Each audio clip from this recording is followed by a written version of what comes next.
ఇందులోకి పనికిరాని అమ్మ వంటగదిలో చాకరీ చేయడానికి కావాలా? స్త్రీ లేనిది స్త్రీ లేదు. తన భార్యను అవహేళన చేసి అశ్రద్ధ చేశాడు గనకే ఈ మణికంఠ స్వామి పుట్టాడు.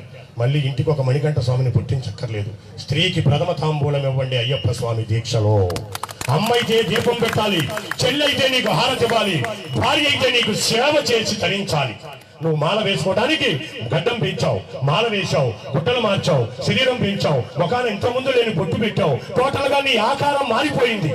కానీ తెల్లవారుజామున మాల వేసుకుంటాను మాత అని నువ్వు చెప్పిన వెంటనే తన ఆ మాటతోనే రోజు కట్టుకునే వాయిల చీర, రోజు ఉతికి వేసుకునే జాకెట్టు, మెడలో మాల లేదు, బట్టలు మార్చలేదు, తన శరీరంలో ఉన్న బుద్ధిని మాత్రమే మార్చి బ్రహ్మచర్య దీక్షలోకి నీకన్నా గడియ ముందే వచ్చేస్తుంది నీ ఇల్లాలు, నీ తల్లి, నీ భార్య, నీ అక్క, నీ చెల్లి. అలాంటి వారికి మనం ఏం చేయాలి? ప్రథమ తాంబూలం ఇవ్వాలి.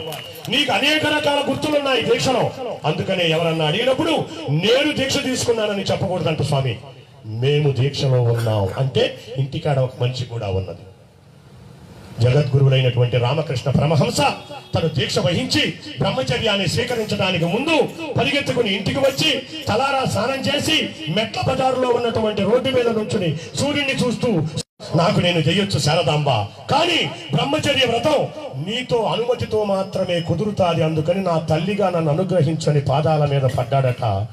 ఆ మాట విన్నప్పుడు వదిలిపెట్టిన కురులు ఆ జన్మాంతం శారదా పరదేవత జడ ఎరబోసుకునే మనకు ఫోటోలో కనపడుతుంది. రామకృష్ణ పరమహంస భార్య తల్లి అయిపోయింది బ్రహ్మచర్య దీక్షలో.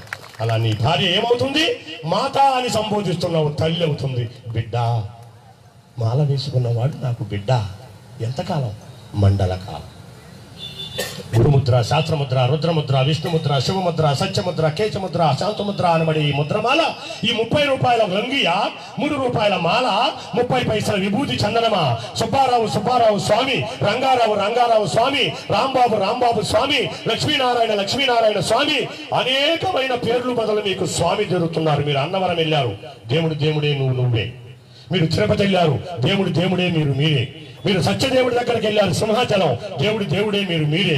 మరి 30 రూపాయల లుంగి కట్టి 3 రూపాయల మాల వేసి విభూతి చందనాలు పెట్టుకుంటే నిన్నటి దాకా తిట్టిన అమ్మ, నిన్నటి దాకా పొగిడిన నాన్న, నిన్నటి దాకా 3 రోజులు అవుతుంది వెళ్ళాడు, వచ్చాడు, గేటు తీశాడు, పెట్టవే వచ్చాడుగా కొడుకు అని చెప్పి తిట్టే నాన్న వాళ్ళ కొడుకుని వాళ్ళ అమ్మ నాన్నే తిడతంటే ఈడి పిల్లలు చూసి ఆ ఇంట్లోనేమో కొడుకు రాగానే ఎదురెళ్ళి కాళ్ళకు నీళ్ళు ఇస్తున్నారు, మా ఇంట్లోనేమో మా నాన్న రాగానే మా నాయనం ఎందుకు ఇలా తిడుతుందని తండ్రిని అడగలేక, తాతను మాట్లాడలేక, ఏమిటో మా నాన్న తప్పని తన మాటను తనలోనే పెట్టుకుని